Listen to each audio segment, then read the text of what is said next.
A recent tragedy at the Christmas market in Magdeburg, Germany, where a vehicle plowed into a crowd, killing and injuring many, has raised serious concerns about immigration laws and security measures. With 5 lives lost and more than 200 people injured, the event has sparked intense debate over the effectiveness of current immigration policies. The suspect, reportedly a Saudi refugee, has further fueled scrutiny from both political leaders and the public. In this episode, we'll explore the implications of this incident, examining its impact on views regarding immigration, national security, and the urgent calls for policy reform. Stay tuned as we delve into the key questions surrounding this tragic event and its aftermath. I'm Hani Saif, and this is Think Tank.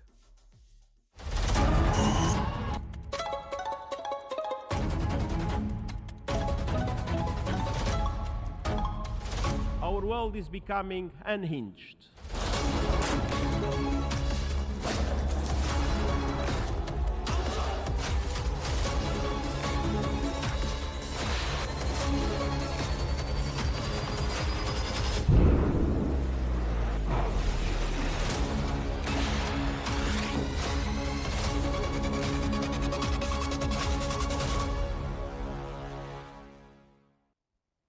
Deutsche Welle has reported on the political implications of the Magdeburg Christmas market attack in the lead-up to Germany's federal elections.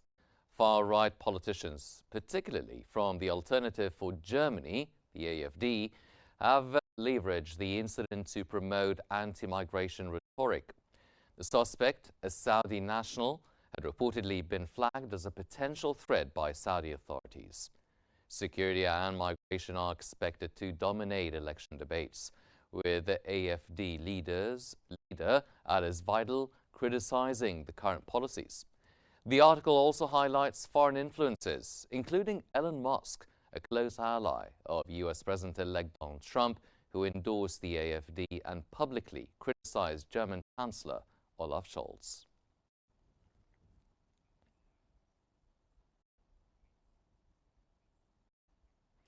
And today we are joined by Mr. Sergio Bianchi, an immigration expert from Rome, and Dr. Majid Boudan, an international law professor from Paris, to explore how tragedies like the one in Magdeburg are reshaping the debate over Europe's immigration policies and amplifying calls for strict security measures across the continent. Gentlemen, welcome to Think Tank. I'll start off with you, Mr. Bianchi. Sir, how do incidents like the Magdeburg attack affect the immigration laws in Europe?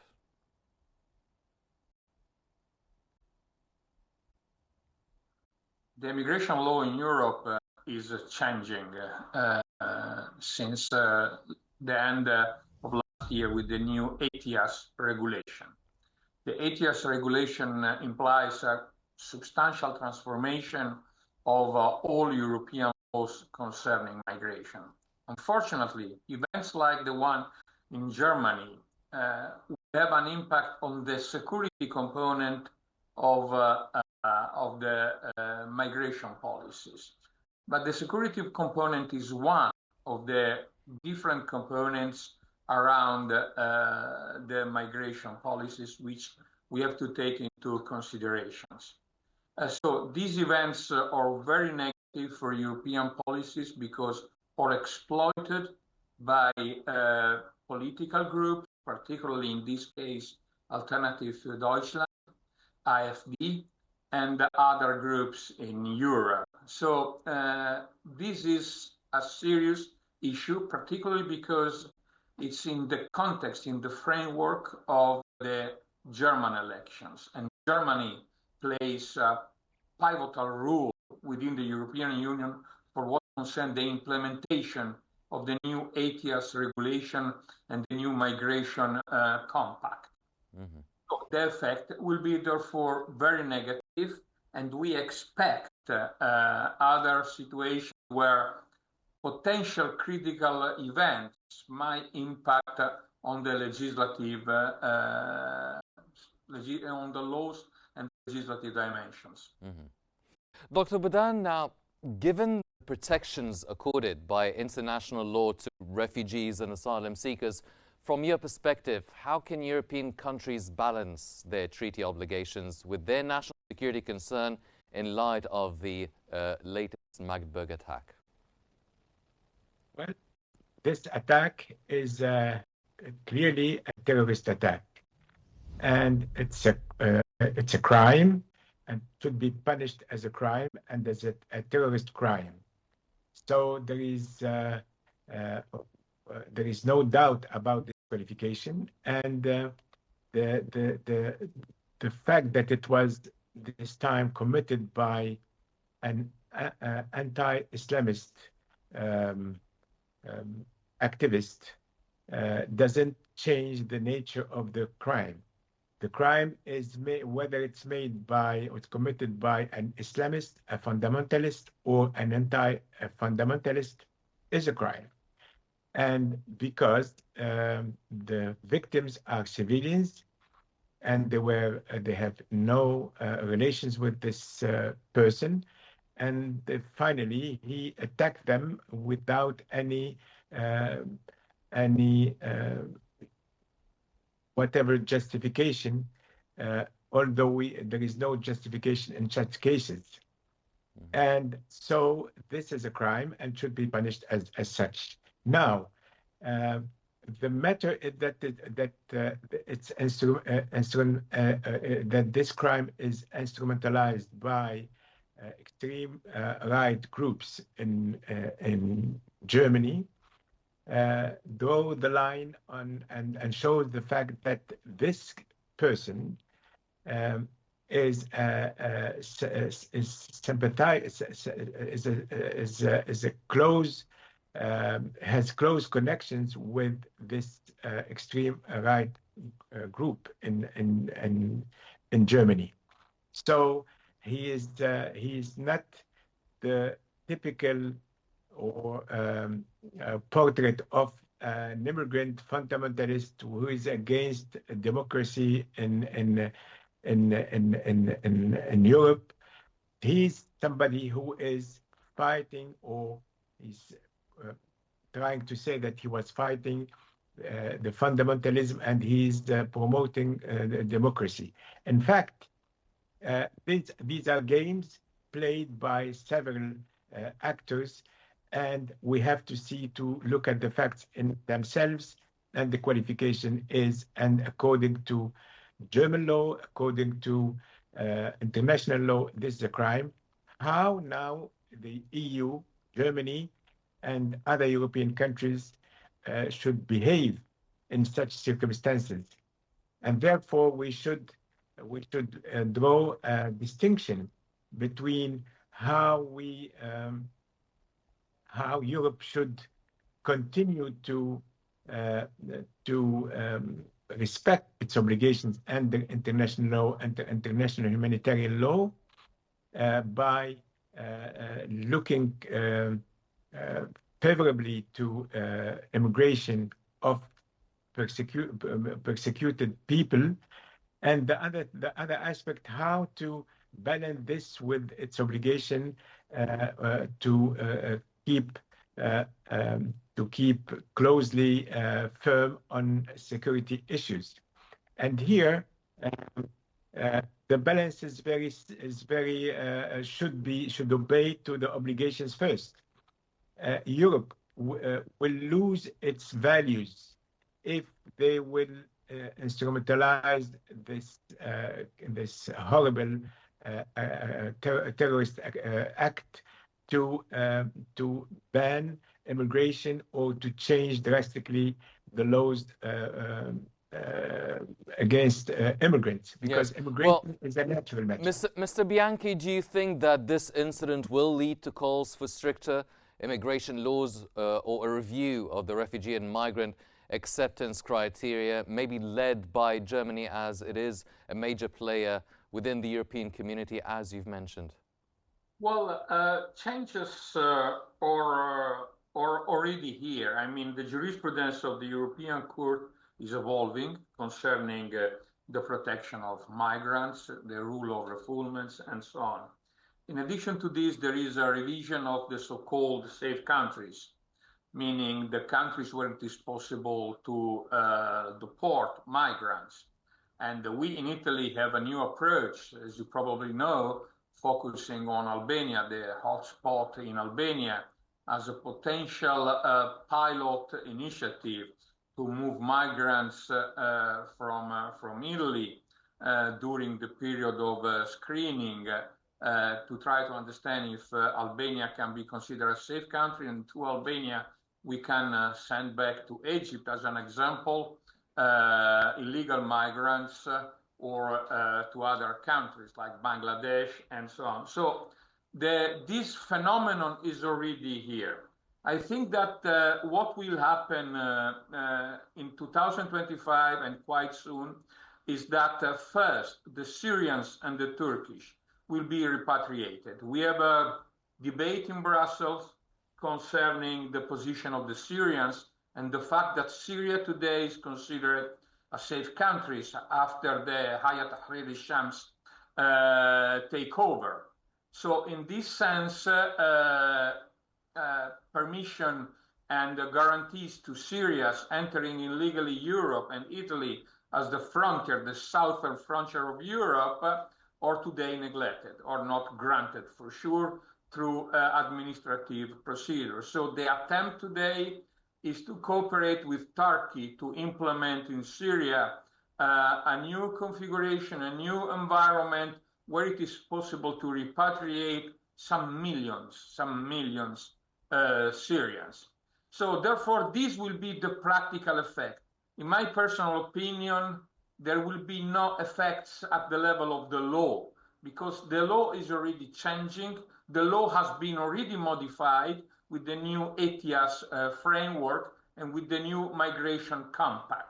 So in this sense, I don't expect modification of the law. Why I expect modification of targeted actions, focusing on a specific group, focusing on the recognition of safe countries, of countries which were before not considered safe. So a big barrier for repatriation of migrants. This will be, in my opinion, the consequences. Mm-hmm. The other aspect is investment in security. So border controls and closer cooperation with Frontex, closer cooperation with different, even bilateral agreements between, like the one stipulated between Italy, the European Union, and Tunisia, and similar agreements, or today with Albania. Similar agreements will be implemented in the near future at the beginning of 25, thanks also to these critical events. Mm-hmm. Dr. Boudin, now, how do politicians use such incidents to shape the political discourse or actions on immigration and security, especially that Germany is prepping up for a federal election coming up soon? Here it's a complex matter, and we need to review this under the good faith standard. The good faith standard make an obligation to not instrumentalize immigration or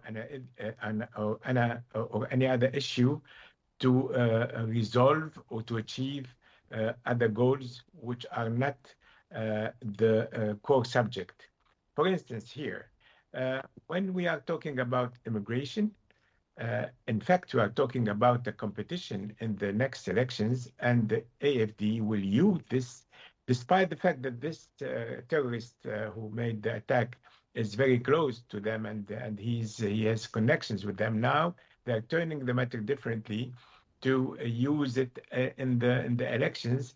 Now they have the second position, and they want to be leading in these elections. And this is in Germany. We have seen it in Italy, where the right wing now is governing. We have seen it in Holland. And all these forces, the extreme right forces, are using immigration, which is a real issue for these societies. But we are exaggerating the immigration matter to achieve these political goals.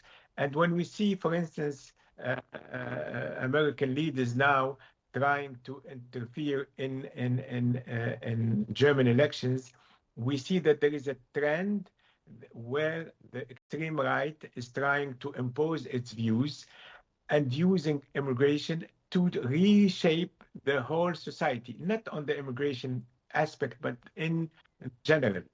And this is the trend what we are facing now. But in practical terms,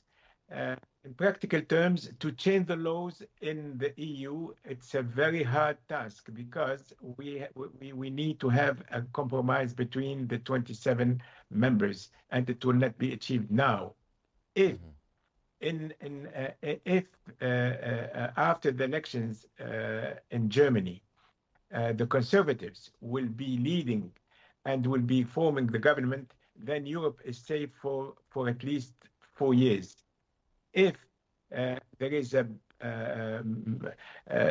AfD and the extreme right will be determinant in the formation of the next government, then Europe will have a major issue, because Germany is a key country in Europe and could change the equilibrium within the EU. And we have seen that France will have elections coming up. We have now, we just finished, came out from elections, probably new elections that will be coming up. And we have a block of countries like Hungary, like Slovenia. They are now governed by extreme right governments. In the US, there is a sympathy with some leaders of this kind. So there is the fear that this will have an impact on the political recomposition of Europe. But if the matter will be solved differently in a wise manner in Germany, then the things could be changed, and this crime will not affect the long-term running of the EU. Yes. Gentlemen, please stay with us. We will continue our conversation and discussion, but before we do so, let's take a moment to examine how the Magdeburg tragedy is fueling the debate on tightening Europe's immigration laws.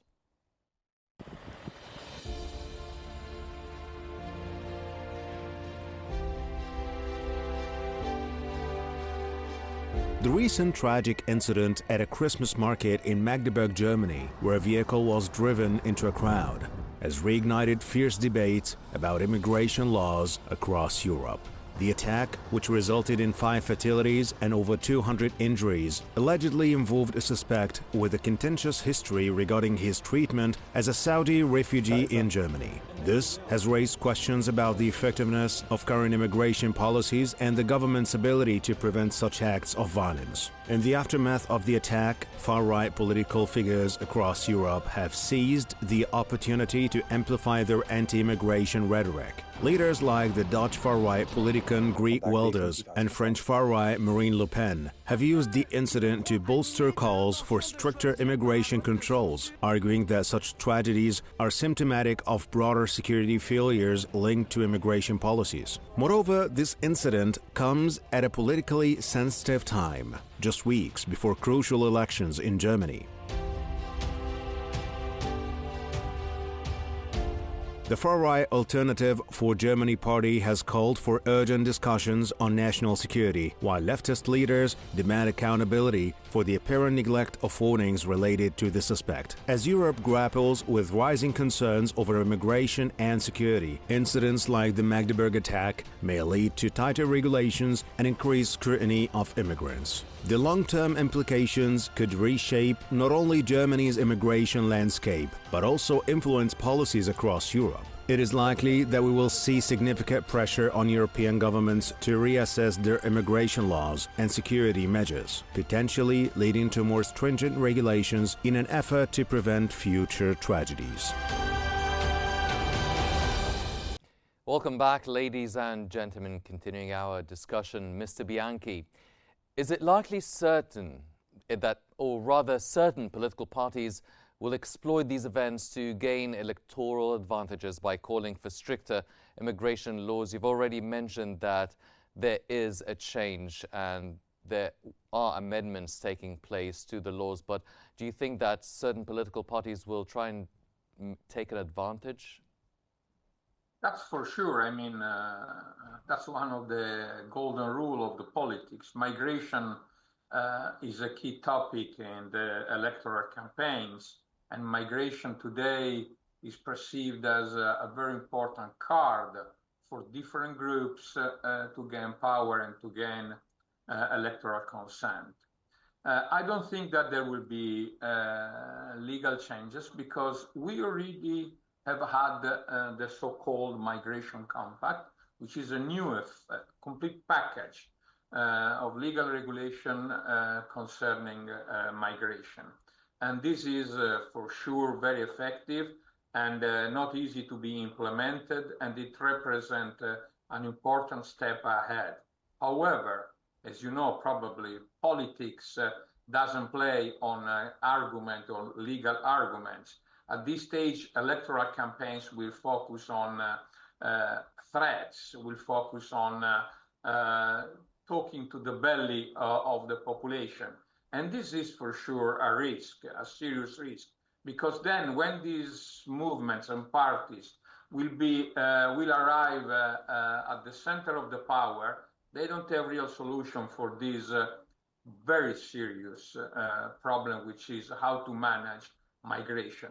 And managing migration means to consider the security component, because migration can be also an asymmetric weapon, can be a threat connected to different aspects of the European security, but is also a question on how to integrate migrants into the European society, which needs migrants, need labor forces, need the approach, need a strategic approach with a different culture, particularly in the southern part of the continent. So for sure there will be an exploitation. For sure there will be short-term effects, focusing on Syrians probably, focusing on specific groups, because the main change today is what is considered a safe country. But in political terms, this will have a very important effect on Germany and on other countries in Europe, member states in Europe. Dr. Boudin, how do you see the political landscape shifting in Europe as a result of this tragedy? Are there potential risks of increasing polarization on immigration issues, and not just taking into account the legislations, the laws and the policies, but also the opinions of the man on the street? Well, there is the major issue is the perception of the immigration.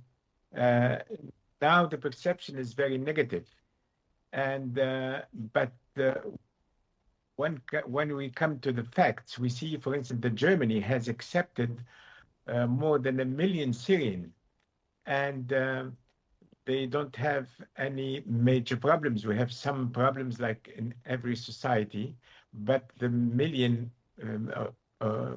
person in Germany does not create any particular problem. So, as we know, that we speak about the trains when they don't arrive in time. We don't speak on all the trains and planes and arriving in time. So this is how it could be exploited. But there is in fact, in practical terms, Germany cannot kick out more than 1 million person to Syria, even if they have invented this concept of safe country. And the concept of safe country is not it doesn't give any provision. It doesn't give any stability in the views. It doesn't give any security, any legal security. Why? Because a safe country is a general broad term. in Syria, Syria was not a safe country under Bashar al-Assad. Now he's overthrown. But when looking to the Yes. new regime coming, we were not sure that that Syria will become a safe country, because you have a lot of people fighting for Yes. freedom, Dr. Democrats. Badan, I'm sorry, but I'll have to cut you off right now because we are running out of time. Ladies and gentlemen, that was Mr. Sergio Bianchi, the immigration expert, and Dr. Majid Budan, the international law professor. Thank you very much, gentlemen, for your insights. And as we reflect on the incidents, this tragic event that took place in Magdeburg, the implications extend beyond grief. The attack has reignited ongoing debates over immigration policy and security across Europe, prompting calls for a reassessment of the current approaches. This issue is sure to remain at the forefront of discussions in the weeks and months ahead. That's all for this episode of Think Tank. Thank you very much for joining us, and stay tuned for more updates on Q News. I'm Hani Saif. Have a very good evening.